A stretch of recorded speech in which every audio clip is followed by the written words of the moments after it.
warroonni amma dura pilaastoorii itti banachuu karaa hedduudhaan walaalaa turtan akkasumas har'a pilaastoorii ajaa'ibaa pilaastoorii kan waa'ee waan Google keessaa fi Google Play keessa walitti qabatee akkasumas wantoota update godhuu qabdan isin gargaaru isin qabadde dhufe nafaana turaa isin jedha. Assalaamu alaykum warahmatullahi wabarakatuh. Jira jirtu obboleewwan kiyya qaqqaalii warroonni karaa garaa hin hordoftan har'a pilaastoorii hedduu kan waa tokko hin barbaanne kan ofuma kallattiidhaan baname waan feetan keessatti argachuu dandeessan wantoota Google keessaa fi Google Play keessaa buufattan hundahu kan isa keessatti argattanii jechaadha. Aappii kana Plaastore suuqa keessatti hin argattanii aappii kana Telegram kiyya jala isinii kaa'aa. Telegram kiyya jala kallattiin buufachuu dandeessanii jechaadha.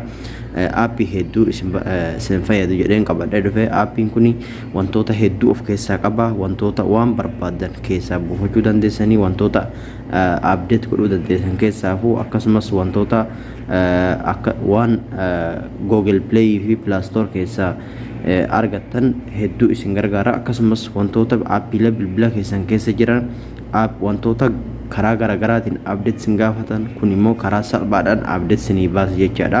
Yeroo keessa sentan kun waa tokko sin gaafatu password email sin gaafatu kallattumaan sinif banaa jechaadha. Waan barbaadan irra yoo barreessitanii gubbaa harratti waan isin barbaadan asirratti barreessinaan kallattiidhumaan sinii baasa. Direct download godhachuu dandeessanii yeroo as keessa sentan karaa gama mirgaa kanaan bakka app jedhu kanatti yoo cuqaastan aappiilee isin update godhuu qabdan hunda isaa tarreessee isinii baasa. Kan Galaxy Store fi wantoota Galaxy ta'an wantoota garaagaraa kan Plaastore keessatti update godhamuudhaaf nama rakkisan kun immoo tarreessee guutuutti aappiilee bilbila keessan keessa jiran daayira kallattumaan isinii baasa. Aappiilee barbaadan hunda isaatu akka isin karaa salphaan update godhan isin gargaaraa jechaadha. Aappii kana Telegram kiyya jala isinii kaa'aa. Telegram kiyya linkii isaa karaa TikTok jalatti illee maxxansaa ni jira. Profile TikTok kiyya jalatti akkasumas YouTube channel keessatti illee karaa linkiilee video kiyya jalatti descriptionii isaa keessa isinii kaa'aa. Irra cuqaasaadhaa buufadhaa isin jedha. Akkasumas warroonni aappii dhom fayyadamaa jirtan haga ammaatti yeroo ammaa kana of haaromsaa jira. Yeroo aappii kana update godhuu hin dagatinaa isin jedha. Warroonni itti fayyadamaa jirtan yoo update hin goone dafee amma isinirraa dhaabbachuun dirqama ta'a.